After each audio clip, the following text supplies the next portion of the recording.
This is Mama Miche, and today in my magic kitchen, unstuffed cabbage rolls. I remember helping my mom stir in the kitchen when I was growing up, and I learned to be very creative from her. Not just in the kitchen. She encouraged my creativity and allowed me and my imagination to grow. She was my self-proclaimed biggest cheerleader on the planet. She was honest, but always encouraging. And as you may know, she was an amazing cook. Stuffed cabbage rolls are a true labor of love. It takes a lot of work to make the meat stuffing and cook the cabbage just enough to make it pliable and not too much so it doesn't tear and doesn't wrap well. Then you make the sauce and cook the rolls, and if you're not too tired from all that rigmarole, you eat.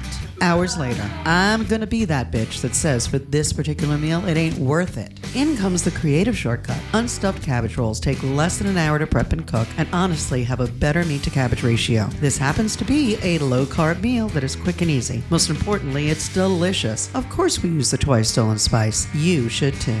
Let Mama Miche make your kitchen magic. I used to love when my momster would make stuffed cabbage, but to be honest, I like the meat to cabbage ratio this way much better. And this is so much easier. It's like a hug on a cold winter's day. Let's see.